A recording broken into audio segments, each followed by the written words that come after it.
My approach begins with a very simple question. What is it that prevents students from reaching their full learning potential?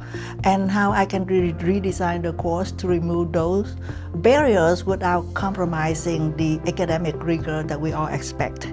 So I teach marketing research and analytics, which can be very intimidating because research requires students to move through the entire process from defining the problem, designing the questionnaire, to collecting, analyzing data, presenting findings, and make recommendations.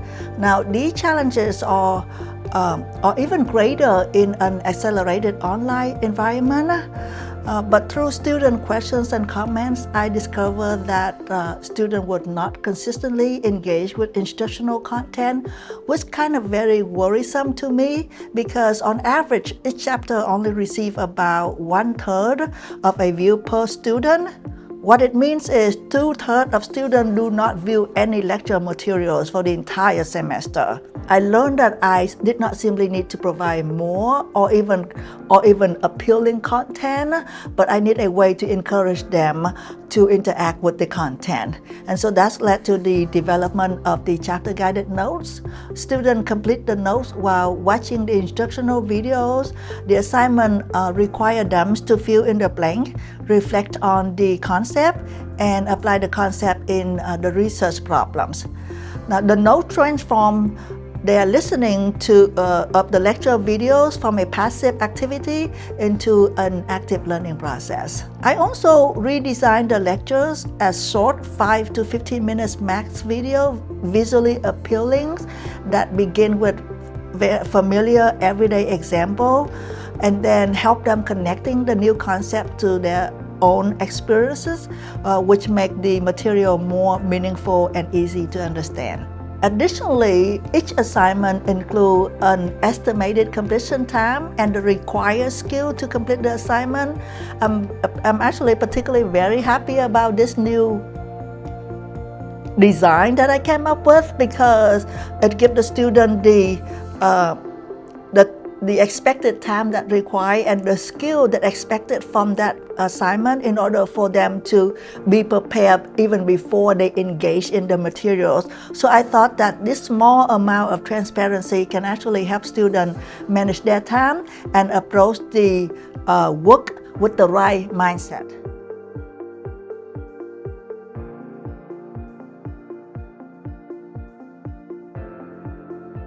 Well, my primary area of expertise is business-to-business professional selling.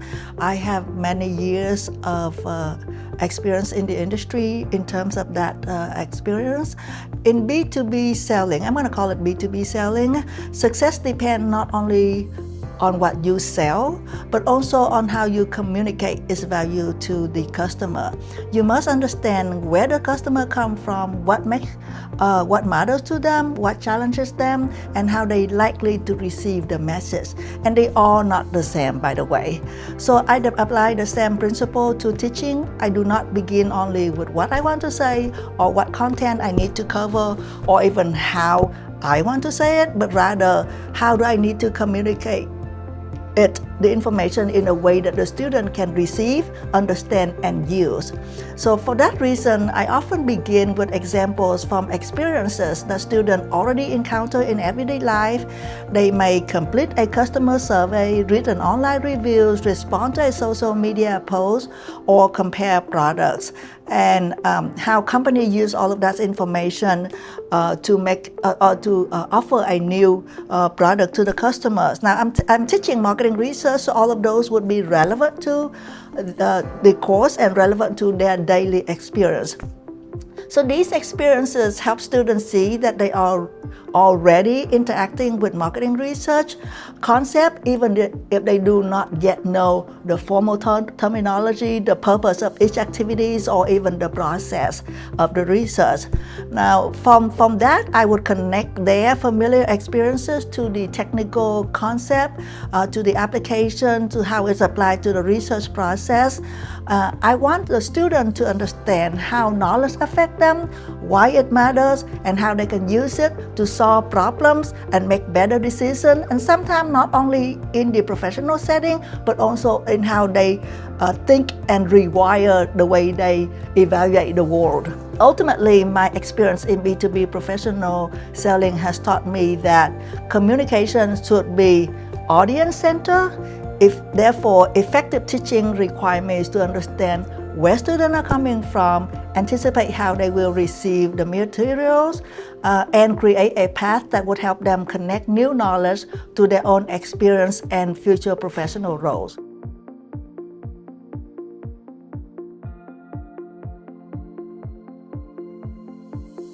Much of my inspiration, I would say, come from listening carefully to the students, understanding where they struggle. My goal is to make sure that they realize the full potential of the learning experience or the learning outcomes. So students often tell us what they need directly or indirectly. Their question, frustration, hesitation, or performance patterns, all of that can give us some feedback of where the learning experience is not working as effectively as it should, or where the learning experience is working.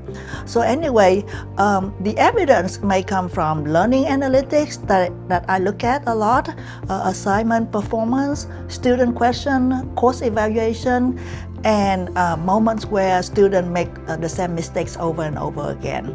Chapter guided notes are a good example. This idea did not begin because I want to introduce a new teaching product.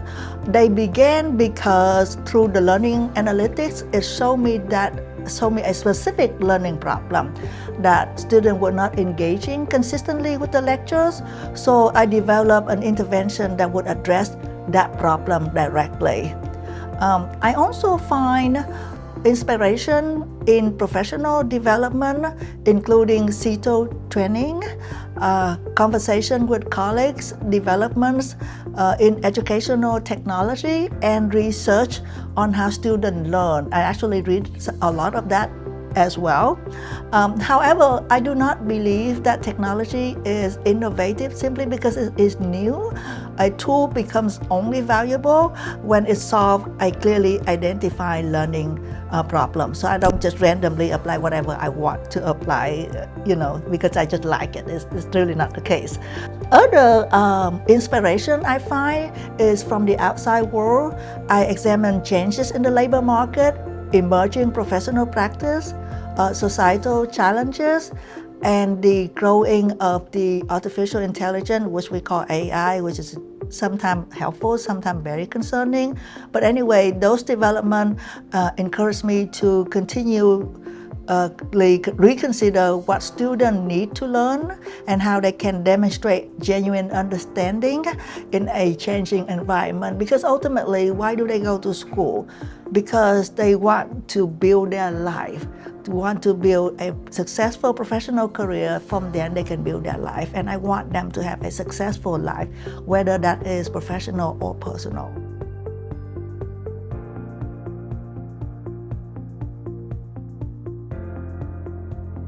Well, there's certainly a lot of people that I have learned from throughout the years, but my teaching philosophy has been influenced by, first, a reflection of my own need when I was a student, and then influenced by a combination of professional development experiences, conversation with colleagues, and perhaps most importantly, the students themselves.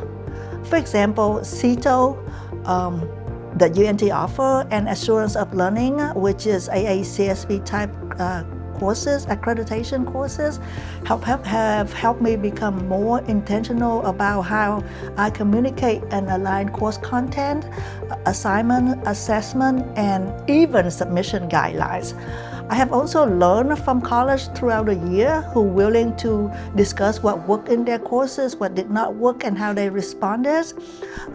Those honest conversations are important because innovation rarely comes from pretending that every instructional decision or design succeed the first time.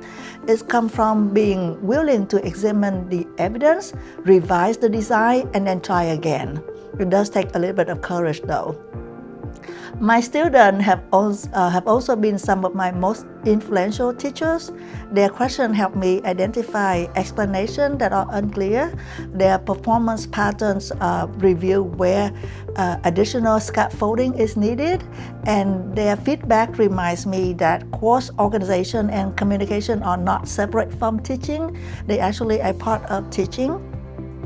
So these influences have encouraged me to view teaching as a continuous improvement process rather than a finished product. So every semester I would review what done well, what not, and go from there.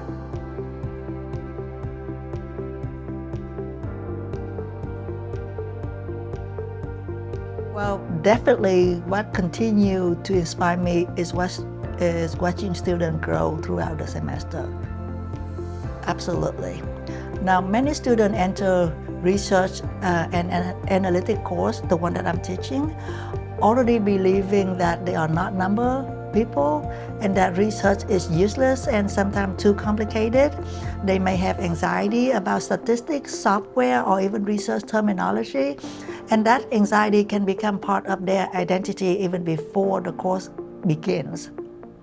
So one of the most rewarding parts of teaching is watching students move from I cannot do this is useless sometimes, and to confidently interpreting research, questioning its limitation, and applying what they learn to their own professional work.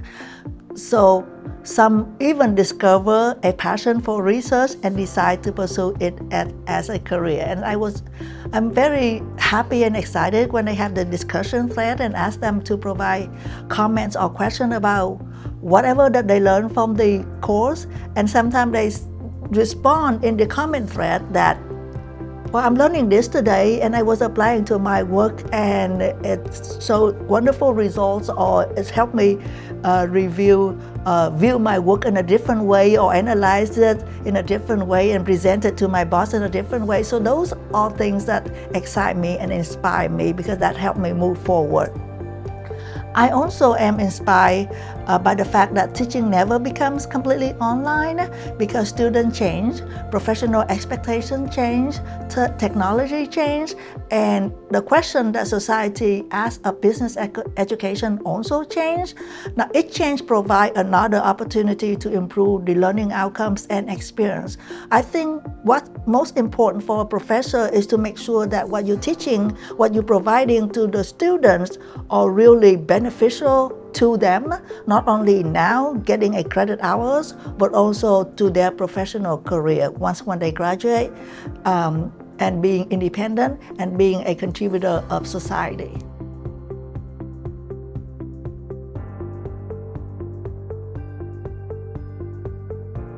Well, this is actually my most favorite question because some of the most meaningful moments happen when after students have completed a course.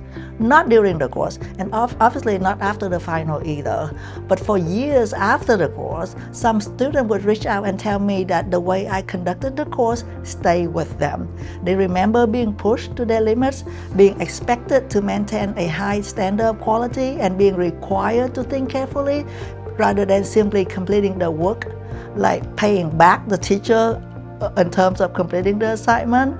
So some of them admit that they did not appreciate the experience while they were taking the course, but at the time they may have found it demanding or even frustration to them.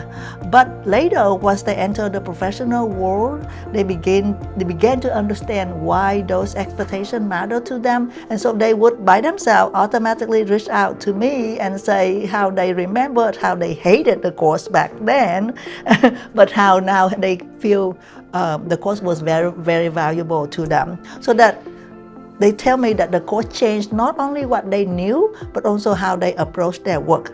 They became more meticulous, more analytical, more willing to question whether their work was truly complete, accurate, or professionally presented.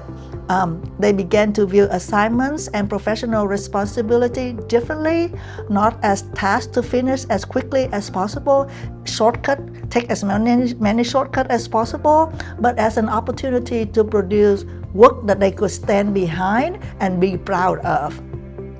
That is especially meaningful to me because it showed that the impact of the course went beyond specific knowledge or technical skill. I feel like anyone can teach those things, but the expectation, the discipline, the commitment to quality became part of the way they work, become part of the way of who they are. So I could make the course easier and less demanding. I mean, everybody know how to do that. But that may make students feel satisfied in the short term, but it would not necessarily prepare them for the standard that they will face in their professional lives. So I view that my responsibility is not only to teach them the materials for one semester, but to instill in them the desire to excel in whatever they do. So when former students tell me that they still carry that mindset with them years later, I know the course made an impact, a lasting difference on them. And so they did not simply carry the knowledge with them, they carry a different way of approaching work with greater care, responsibility, persistence, and commitment to quality.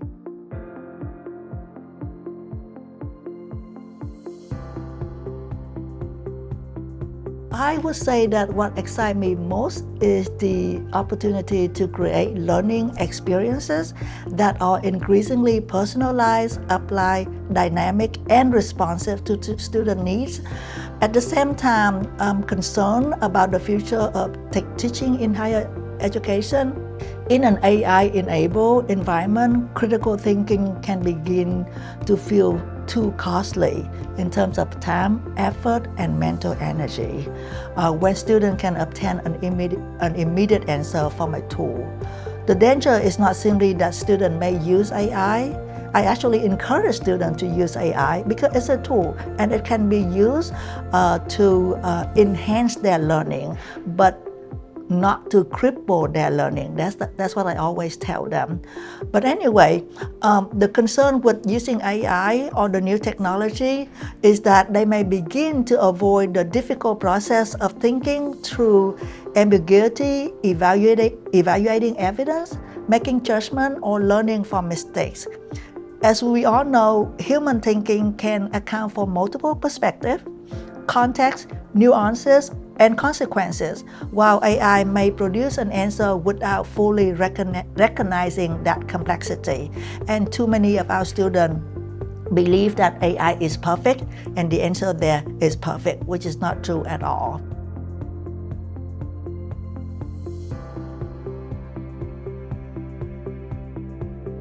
Regarding of advice to give faculty, I would not dare to say advice. I would say that each faculty has different approach to learning.